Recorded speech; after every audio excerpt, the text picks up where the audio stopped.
Nggak pakai banyak bacot, langsung aja kita masuk film actionnya untuk baku hantam.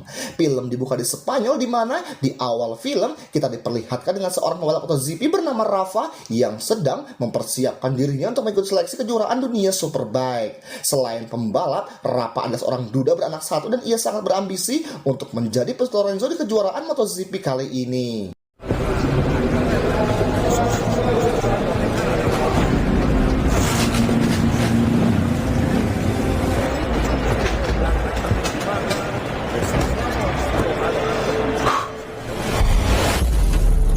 Balapan pun dimulai dan semua pembalap terlihat sangat panik bahagia, namun semangat masing-masing dari pembalap memiliki tujuan, yaitu menjadi yang terdepan. Dengan mengendarai Kawasaki Z600 yang sangat terkenal, Rafa mulai menggunakan skill rahasianya, yaitu keplak-keplak kopling, dan hal itu ternyata berhasil membuat Rafa menyelip setiap pembalap hingga membuatnya berada di posisi terdepan.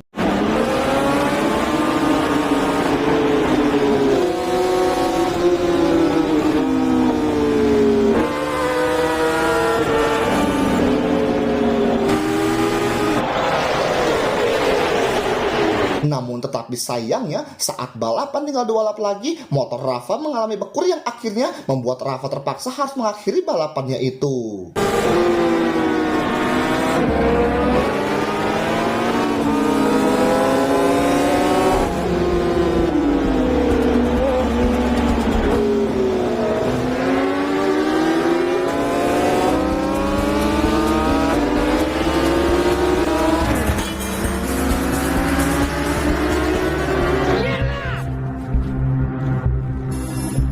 Rafa benar-benar kecewa karena impiannya menjadi pembalap Superbike tahun ini berakhir, yang berarti dia harus menunggu 1 tahun lagi untuk mengikuti proses seleksi. Namun ketika Rafa sedang melamun, tiba-tiba ia dihampiri oleh seorang pencari bakat bernama Regina yang menawari Rafa untuk bergabung dalam tim Honda utama.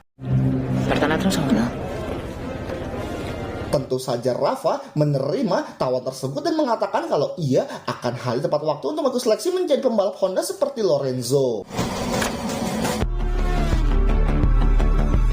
Selesai dari sirkuit, Rafa mencari cuan dengan bekerja di pelabuhan sebagai supir forklift.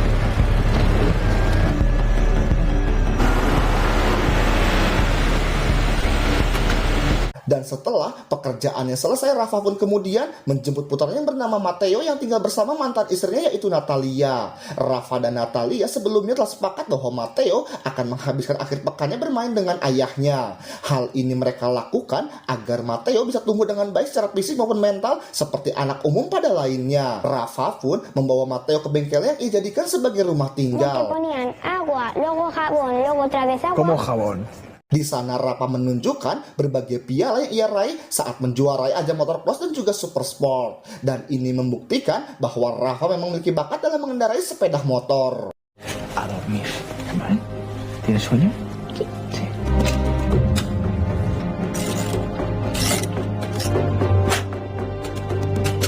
Keesokan harinya Rafa membawa Matteo kembali ke ibunya yang sedang senam duduk-duduk bersama ibu-ibu komplek.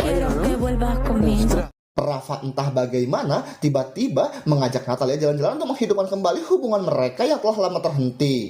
Ia berharap bisa rujuk kembali, namun Natalia dengan tegas menolaknya dengan alasan kalau selama ini Rafa telah mencuekannya.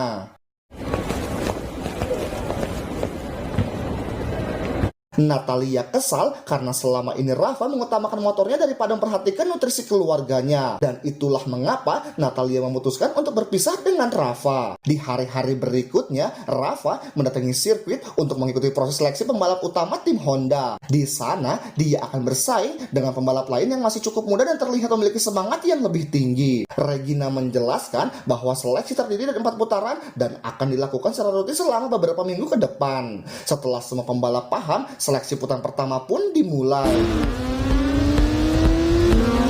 Dalam seleksi itu, semua pembalap mengendarai motor Honda CBR 600. Meski Rafa berumur lebih tua dari saingannya, tetapi Rafa dengan mudah menempati posisi pertama, dan itu membuat Regina tersenyum karena dia yakin keputusannya untuk membawa Rafa ke pembalap utama adalah langkah yang sangat tepat.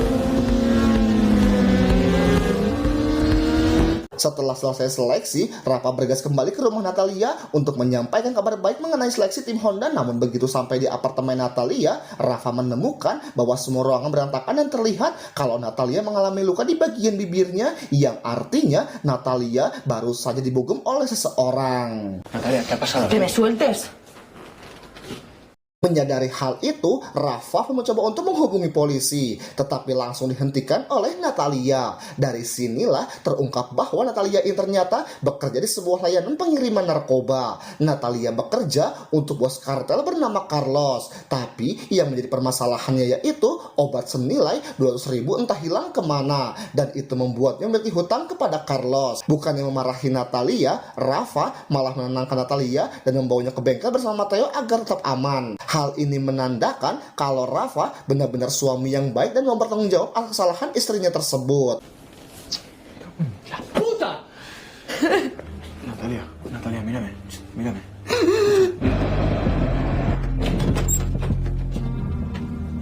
Mateo, buenas noches.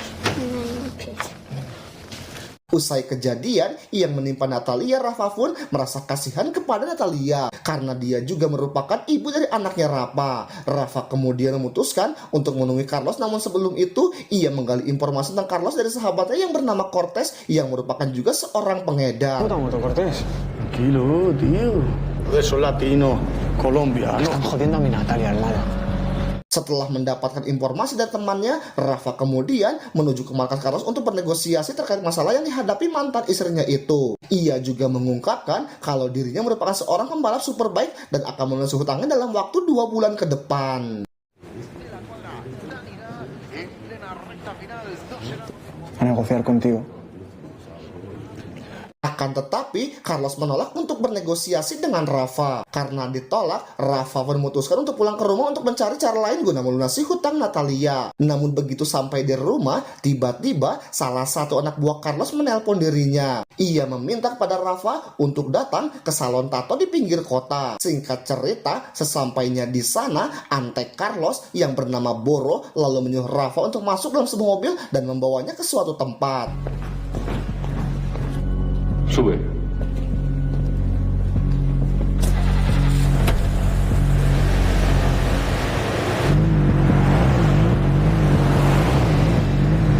Beberapa saat kemudian, mobil yang ditumpangi Rafa pun tiba di sebuah pelabuhan di kota kecil bernama Mersil untuk mengambil paket narkoba. Rupanya, Rafa ditugaskan untuk mengantarkan paket tersebut ke salon tato yang ia kunjungi sebelumnya dengan mengendarai Kawasaki Ninja ZX 600cc. Namun nantinya, di tengah jalan Rafa diharuskan mengisi tangki bensin di lokasi yang telah ditentukan. Dan dia juga harus mencari cara paling aman untuk menghindari kejaran polisi. Tanpa banyak bicara, Rafa langsung mengopling motornya dan menjalankan perintah yang diberikan kepadanya.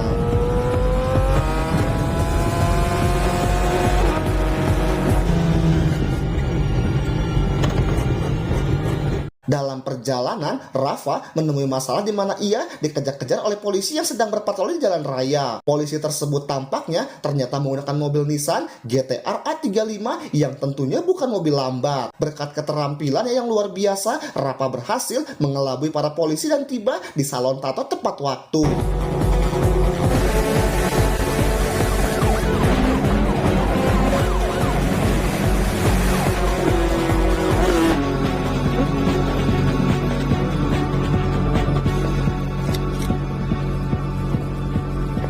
Tetapi ternyata siapa sangka saat Carlos membuka paket yang ternyata paket itu berisi tepung terigu. Carlos sengaja melakukan hal ini untuk menguji kemampuan Rafa. Carlos kemudian meminta Rafa menjadi kurirnya selama 2 bulan agar dia bisa melunasi hutang Natalia. Tanpa berpikir tentang resiko, Rafa pun menerima pekerjaan itu dari Carlos. Carlos kemudian memberinya sebuah ponsel dan Rafa harus siap kapanpun jika Carlos membutuhkannya. Dejo en paz. Saldamos la deuda. Keesokan paginya, Rafa pergi bekerja seperti biasa. Namun akibat pekerjaan barunya sebagai kurir narkoba, Rafa kesulitan membagi waktunya dengan baik antara pekerjaan menjadi kurir dan karir balapannya.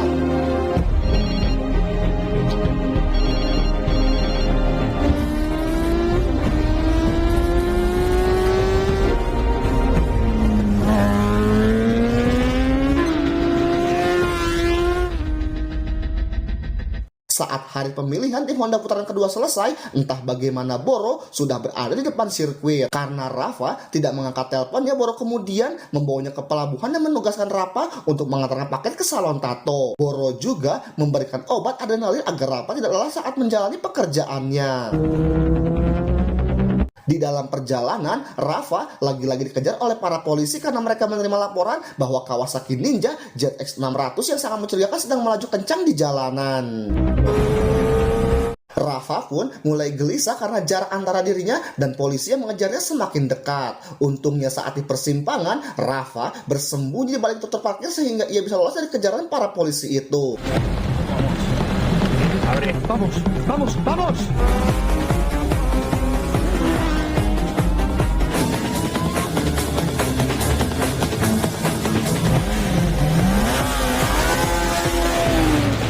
Setibanya di kediaman Carlos, Rafa mengungkapkan keluhannya tentang Kawasaki Ninja ZX600 yang menurutnya kurang kencang. Rafa pun meminta Carlos untuk memberi sepeda motor Kawasaki 1000 cc lengkap dengan ban racing sehingga saat dia mengantarkan paket, polisi tidak akan bisa mengejarnya. Esa competición. 2 unidades.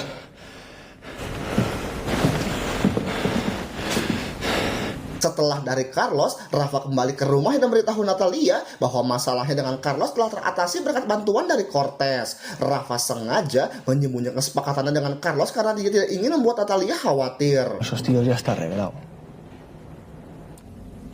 Olvídate. Di hari berikutnya, Rafa akhirnya diberikan sepeda motor Kawasaki 1000 cc yang terkenal dengan tongsi super dan mesin 1000 cc super kencang. Saking kencangnya, para polisi pun dibuat nangis oleh Rafa. Namun banyaknya kegiatan yang Rafa lakukan membuat Rafa kelelahan dan pada akhirnya ia pun bergantung pada obat yang diberikan oleh Boro. Rafa mengkonsumsi obat itu untuk menambah tenaga ekstra yang ia butuhkan untuk melewati 3 pekerjaan, yaitu pekerjaan pabrik, pembalap, dan juga kurir narkoba. Hari-hari telah berlalu, seleksi putaran ketiga untuk calon pembalap pun segera dimulai. Dalam putaran ketiga kali ini, Rafa terlihat sangat antusias meski sedang kelelahan. Saat sedang melaju di lintasan, Rafa tak sengaja menyenggol salah satu pembalap dan hal itu menyebabkan dia bertengkar dengan pembalap tersebut.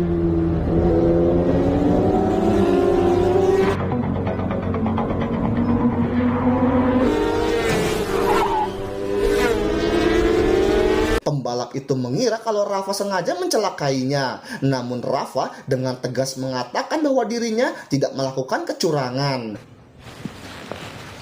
¿Me lo puedes explicar? Por eso sois mágicos. Por eso voláis. Sore harinya, saat Rafa pulang ke rumah, ia sangat terkejut mendapati kalau Natalia sedang berkemas dan berniat meninggalkan rumahnya. Rafa memohon padanya dan Matteo untuk tidak meninggalkannya dan dia berharap Natalia tertinggal untuk memperbaiki hubungan mereka. No, no. Ahora sí. Y que sigo putamente loco por ti.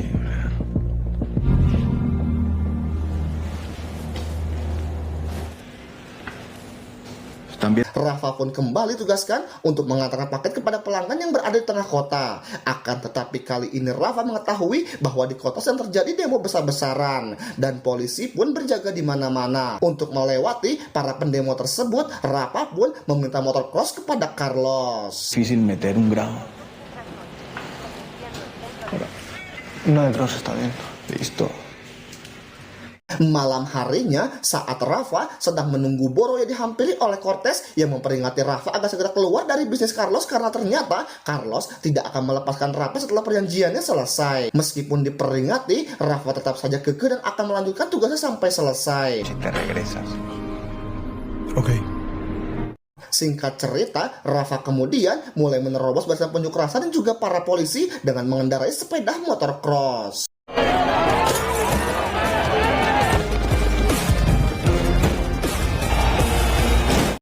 Namun di tengah jalan tiba-tiba sepeda motor Rafa ditembak oleh sekelompok pria bersenjata yang membuat Rafa terjatuh. Rafa lalu dikejar-kejar oleh kelompok tersebut hingga akhirnya ia bersembunyi di sebuah pabrik bekas.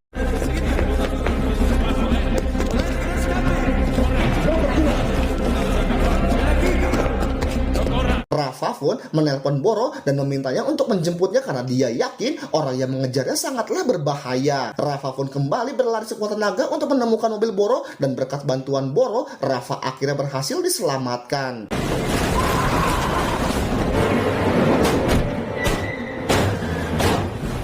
Merasa kesal dengan apa yang terjadi pada Rafa, Carlos pun menyalahkan sepupu Boro bernama Fadel atas kejadian tersebut. Karena ternyata Fadel merupakan kartel saingan dari Carlos. Namun Boro membantahnya karena percaya bahwa sepupunya tidak akan pernah berani melakukan hal tersebut kepada dirinya. Es mi primo, lo conozco de toda la vida, es un tío legal.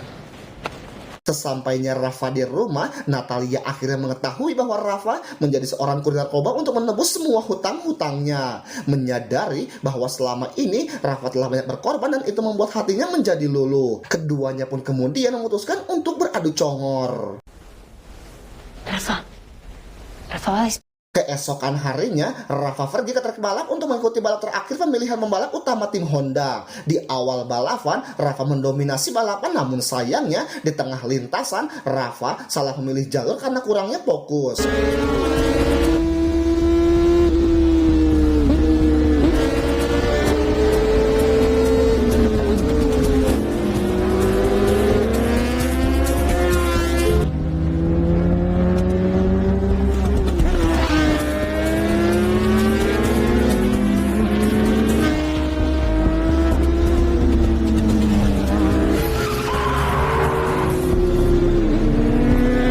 Hal itu pun tentu saja membuat Regina sangat-sangat kecewa kepada Rafa. Dia sudah berharap banyak pada Rafa, tetapi Rafa malah menyia-nyiakannya. Porque la familia es lo que te define en la vida.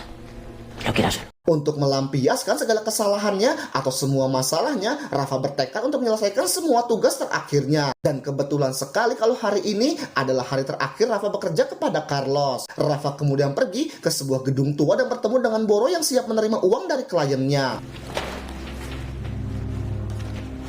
Saat Rafa hendak pulang karena mengira pekerjaannya sudah selesai, Boro tiba-tiba menyuruh kembali besok pagi untuk mengantarkan paket lagi. Hal itu pun membuat Rafa kesal karena merasa dimanfaatkan.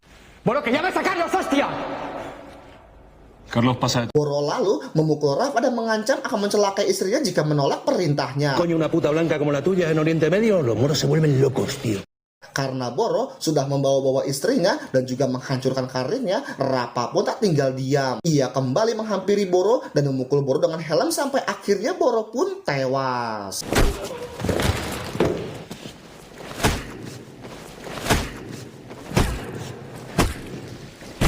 Setelah itu Rafa menelpon Cortez dan meminta bantuannya untuk menyembunyikan jasad Boro. Rafa kemudian membuat kesepakatan dengan Cortez, di mana dia akan memberitahu lokasi gudang Carlos sehingga Cortez dapat mengambil alih bisnis Carlos. Cortez tentu saja langsung setuju karena ternyata dia juga sangat membenci Carlos yang telah mengambil wilayah operasinya. ¿Qué ha pasado aquí? Keesokan harinya, Carlos mendatangi rumah Rafa untuk menanyakan keberadaan Boro beserta uangnya. Rafa pun mengarang cerita dengan mengatakan bahwa Boro telah mengambil uangnya bersama sepupunya yaitu Fadel. Mengetahui hal itu, Carlos pun langsung percaya dan mengajak Rafa untuk mencari Boro beserta Fadel. Saat dalam perjalanan, Carlos merasakan seseorang sedang mengikutinya.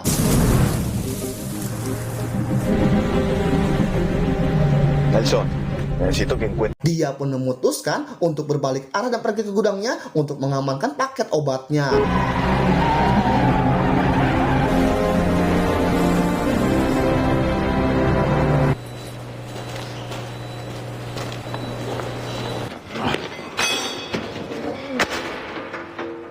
Setibanya di sana, Rafa mengirimkan lokasi Cortez dan memintanya untuk datang menjemputnya. Namun saat itu juga, salah satu anak buah Carlos mengatakan bahwa Rafa telah berbohong. Bukan Boro dan Fadel yang mengambil uang Carlos, karena ternyata Fadel berada di penjara selama 1 minggu yang lalu. Dengan informasi itu, Carlos pun menjadi geram karena Rafa telah membohonginya. Dia berencana untuk membunuh Rafa dengan menembaknya. Akan tetapi Rafa segera mengambil sepeda motor milik Carlos dan pergi melarikan diri. Carlos yang tidak terima lalu mengejar Rafa dan berhasil menangkapnya di sebuah gudang logistik.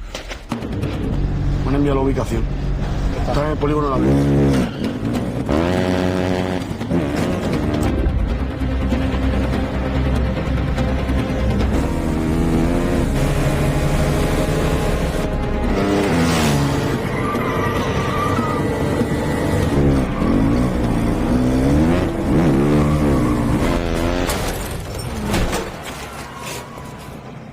Carlos kemudian memasukkannya dalam bagasi mobil dan membawanya untuk mencari Boro dan juga uangnya yang telah hilang. Untungnya Rafa masih memegang ponselnya dan langsung membagikan lokasinya kepada Cortez. Saat Carlos keluar dari sebuah area gudang, tiba-tiba sebuah truk menabraknya yang membuat Carlos terjebak dan tidak bisa keluar dari mobilnya.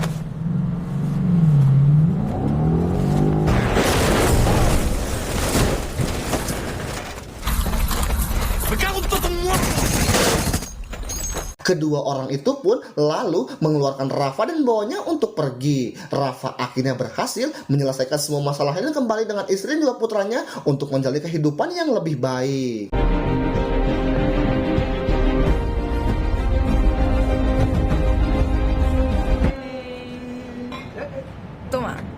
Bravo, muy rápido, Nggak cuma itu, Regina juga menemui Rafa dan mengajak kembali untuk bergabung dengan timnya. Karena dia merasa kalau Rafa adalah pembalap yang tepat untuk bergabung dengan tim Honda. Namun saat Rafa menemui Regina di sirkuit, tiba-tiba ada dua polisi yang datang dan menangkap Rafa. Tenemos un testigo. Di kantor polisi, Rafa diinterogasi oleh para reskrim karena keterlibatannya dengan jaringan kartel narkoba. Tetapi bukannya dijeblos ke penjara, Pak Reskrim malah menawarnya sebuah pekerjaan, di mana Pak Reskrim ini meminta Rafa untuk menjadi bagian dari polisi, yaitu mengejar kurir narkoba yang lalu lalang di jalanan malam. Mendengar hal itu, Rafa pun lega dan tanpa jual mahal kepada Pak Reskrim, Rafa akhirnya setuju membantu para polisi tersebut. A no ser que aceptes nuestro. Tú decides, Rafa, o nosotros. Es tuya. Film ini ditutup dengan Rafa yang bekerja dengan para polisi dan berhasil menangkap pengedar narkoba di jalan tol. Dan akhirnya alur cerita film action ini pun usai. Tranquilo, Sergio. Recibí